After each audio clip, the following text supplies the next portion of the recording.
I'd like to introduce our next speaker for tonight, Vik Nithy. He's a young man who's already founded 3 companies at the age of 20. So I was about to say 20 companies at the age of 3. And after this, this is after being diagnosed post-HSC with a number of conditions. So he's a truly inspiring young entrepreneur, and he's going to tell you about why we procrastinate. Thank you.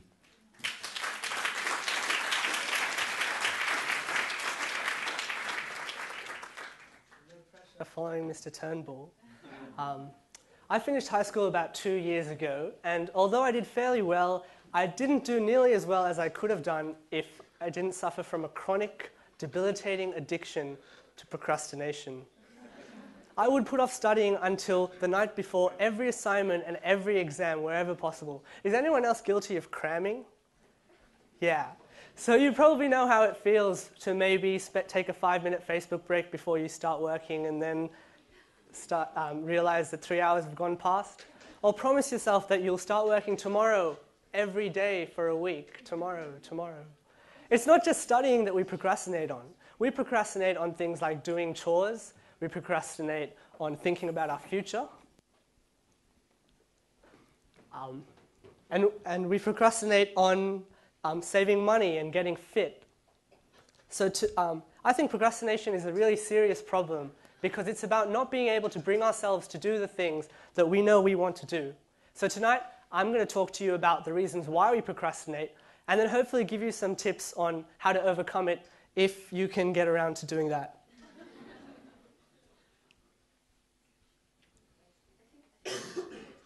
Oh, okay. So procrastination is not a disease. It's more about the decisions that you make, the decision not to do what you need to do now, but to do it later instead. It's really like you're having an argument in your head, isn't it? One part of you wants to work, another part of your brain wants to play Angry Birds. And for some reason, you always manage to convince yourself, oh, it's okay, I can do whatever I need to do tomorrow. I don't need to do it now.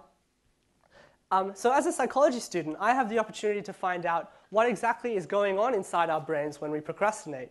And I found that there actually is an argument in our heads between the limbic system and the prefrontal cortex.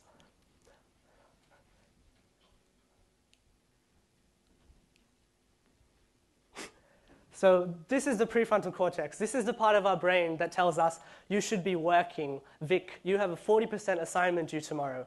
This is a higher level part of your brain.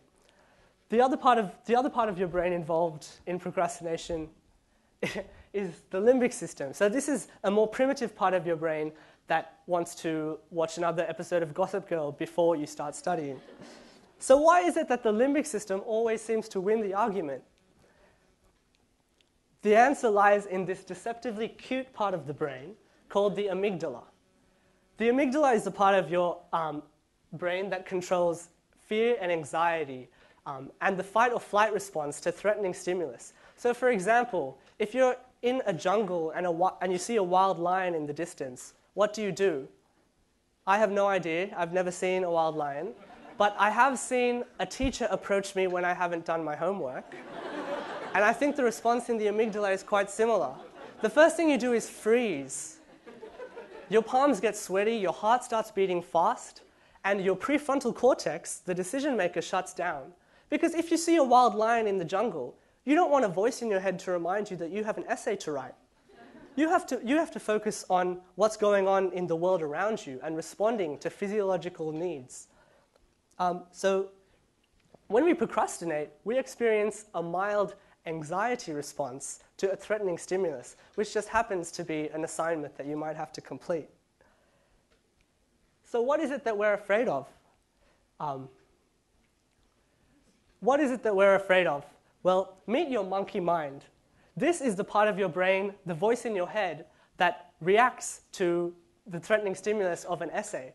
You might be afraid of an overwhelming... You might find that the task is overwhelming and you don't know where to start.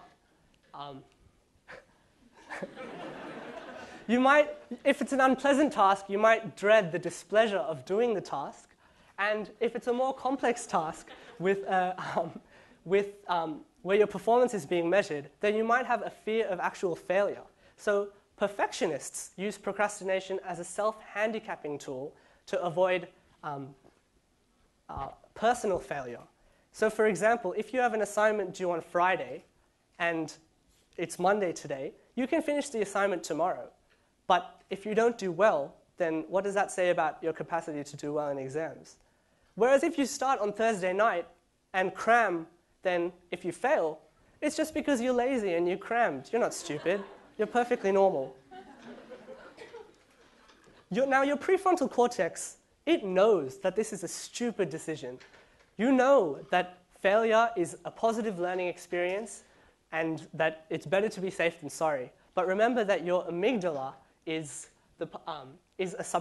about subconscious reactions. So how can we overcome procrastination if we have a monkey in our brains making decisions on our behalf?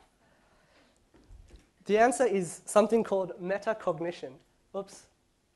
Thinking about thinking. So we have to acknowledge that we aren't going to be the ones making the decision to study tomorrow. We're going to have this spontaneous, lazy monkey making decisions on our behalf because we're too scared to do it ourselves. And there's a few things that we have to plan in order to overcome this. We have to plan goals. So plan exactly what you need to do, split it up into parts, and we find that the task is a lot less overwhelming for our inner monkey. Plan time. So figure out exactly what you're going to get done in what time frame. And remember, guys, this is not something that you need to do every time you need to study. This is just something that you need to get into the habit of doing automatically when you realize that you need to get something done. Plan resources. So if you spend 10 minutes before you start working to get everything you need in the table in front of you, you can't go ahead and later convince yourself that you need to use Google or you need to go on Facebook to get something because everything you need is in front of you. Plan the process. So research has shown that if you visualize the process of doing something, the task becomes easier to do. If you close your eyes and think about what you need to do, then your brain is tricked into thinking that you've done it before, and it becomes so much easier to get things done. Plan for distractions. So you know that your monkey mind is going to want to check Facebook every 5 minutes. You have to make a commitment to stay focused and not get distracted. And lastly, plan for failure. So say you're doing a maths problem and you come to a question that you can't do. This is usually the time when people decide to take a 5-minute break.